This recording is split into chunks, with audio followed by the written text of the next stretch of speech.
Doğu ve Güneydoğu Kürt'ten ibaret değildir. Bu ülke Türk'ten ibaret değildir. Bir Zaza gerçeği vardır. Ve tarihi belgelerde bu coğrafyada en kalabalık ulusun Zaza ulusu olduğu bilinmektedir. Zaza toplumunu asimile etme yöntemleri. Zaza toplumunu kimler asimile etmektedir? Zaza toplumunu sistem ve sistemciğin yanı sıra sistemi ve sistemciyi destekleyen Türkçüler ve Kürtçüler asimile etmektedir.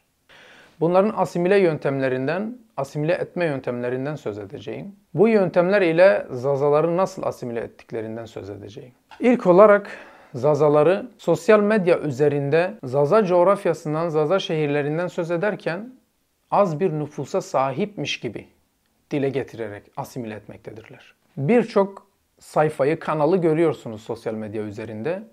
Zaza şehirlerindeki nüfus verilerini paylaştıklarında Zazaların nüfusunu olduğundan 10 kat daha az göstermektedirler. Örneğin Diyarbakır, Bingöl, Elazığ, Erzincan, Dersim ve dolaylarında bulunan şehirler hakkında nüfus verileri paylaşırlarken Zazaları çok az göstermektedirler. Buradaki amaç nedir biliyor musunuz arkadaşlar? Buradaki amaç şudur. Bunu gören Zazalar kendi nüfuslarının az olduğunu düşündükleri için ya biz bu az nüfusla bir şeyler yapmak istesek de yapamayız diye düşünecekler. İşte bu düşünceden dolayı Zazalar kendileri için hiçbir iş yapmayacaklar. Bundan dolayı bu Kürtçüler ve Türkçüler bu şekilde Zazaları asimile edebilecekler. Bunların buradaki amacı budur. Zazaları hareketsiz kılmak, kendileri için hiçbir şey yapmayacak kıvama getirmek. Diyarbakır'ın büyük bir nüfusu Zazalardan oluşmaktadır. Bingöl'ün büyük bir nüfusu Zazalardan oluşmaktadır. Elazığ'ın büyük bir nüfusu Zazalardan oluşmaktadır. Dersim'in, Erzincan'ın büyük bir nüfusu Zazalardan oluşmaktadır. Ve Bitlis'te, Batman'da, Siirt'te, Malatya'da, Mardin'de, Urfa'da önemli bir Zaza nüfusu bulunmaktadır. Erzurum'da yine öyle. Adıyaman'da, Sivas'ta önemli bir Zaza nüfusu bulunmaktadır. Kars'ta, Ardahan'da Zaza nüfusu bulunmaktadır. Muş'ta Zaza bulunmaktadır. Şırnak'ta Zazalar bulunmaktadır. Doğu ve Güneydoğu Kürt'ten ibaret değildir. Bu ülke Türk'ten ibaret değildir. Bir Zaza gerçeği vardır. Ve tarihi belgelerde bu coğrafyada en kalabalık ulusun Zaza ulusu olduğu bilinmektedir. Buharlaşıp uçup gitmedi ya bu toplum.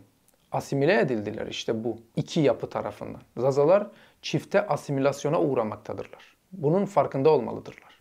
Bir diğer yöntemleri sanat yoluyla Zazaları asimile etme. Biliyorsunuz Zazaların düğünlerinde Türkçe ve Kürtçe şarkılar hakim. Ve bakıyoruz bu düğünlerde onların propagandası yapılıyor bu şarkılarla. Kürtçüler Zazaların düğünlerinde Kürtçülük propagandası yapıyorlar. Ve o amaçla yazılmış şarkıları ısrarla okuyorlar. Örnek verecek olursak Kine şarkısı. Zaza düğünlerini ziyaret edin ve bu şarkının her zaman o düğünlerde kullanıldığını göreceksiniz, buna şahitlik edeceksiniz. Kine ne demek? Biz kimiz demek. Ve oyuncular buna karşılık olarak ne cevap veriyorlar? Kurdinem. Kurdinem ne demek? Kürdüz biz demek. Zazalara bunu söyletiyorlar. Zaza gençlerine bunu söyletiyorlar. Dedeleri, nineleri, ataları kendilerine Kürt demediği halde bu yol ile, bu yöntem ile kendilerine Kürt diyorlar. Bu onlara enjekte ediliyor. Bilgisiz olan insanlar da bunların karşısında ne oluyor? Kendisini Kürt zannediyor. Sistem zaten Türkçülüğü dayatıyor. Bir de başımıza sistemcik çıktı. Sistemcik bize aynı dayatmayı yapıyor. Kopyala yapıştır yöntemiyle. Türkçüden kopyalamış, Kürtçü alıp Zazalara karşı kullanıyor. İkisi birden şu anda Zazalara karşı böylesi asimile yöntemleri yürütmektedirler. Bir diğer asimile etme yöntemi vaat ile asimile yöntemidir. Vaat nedir? İşte haklarınızı vereceğiz, dilinizi, kültürünüzü yaşatmak için bir şeyler yapacağız, bize yardım edin falan filan. Bu külliyen yalandır. Bugün iki kardeş arasında dahil söz konusu menfaat oldu mu büyük kavgalar çıkmaktadır. Hiç kimse gelip de Zaza'nın dilini, kültürünü yaşatmaz, yaşatmak için hiçbir şey yapmaz. Zaza'nın dilini, kültürünü yaşatacak olan, tarihini canlandıracak olan yine Zaza'nın kendisidir. O yüzden size bu tür vaatte bulunan hiç kimseye inanmayın, babanız dahil olsa. Yani onların içerisinde yer alan babanız dahil size bu vaatte bulunursa ona güvenmeyin, ona bırakmayın bu işi. Kültür taşıyıcıları siz olacaksınız. Yani biz Zazalar kültür taşıyıcımız olacağız. Bir diğer asimile etme yöntemi. Bu önemlidir. Futbol Kulüpleri üzerinden Zazaları asimile etme. Elazığspor üzerinden Zazaları Türkçüleştiriyorlar. Ahmetspor üzerinden de Zazaları Kürtçüleştiriyorlar. Bunların tribün tezahüratlarına, sloganlarına baktığımız zaman Türkçülük ve Kürtçülük görürüz. Ve inanın bana bu taraftarların büyük bir bölümü Zazalardan oluşmaktadır. İşte bu yapıların Zazalar açısından ne kadar tehlikeli olduğunu görüyorsunuz. Zazaca slogan attıklarını gördünüz mü? Bu taraftarların Zazaca slogan attıklarını gördünüz mü? Göremezsiniz. Çünkü onları yönetenler Türkçü ve Kürtçüler. Sadece Türkçülük ve Kürtçülük propagandaları üzerinden yürür o işler.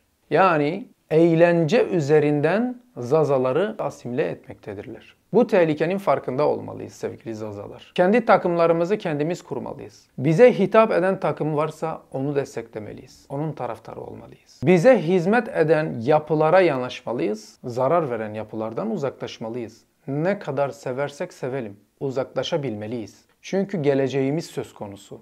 Çünkü kimliğimiz söz konusu.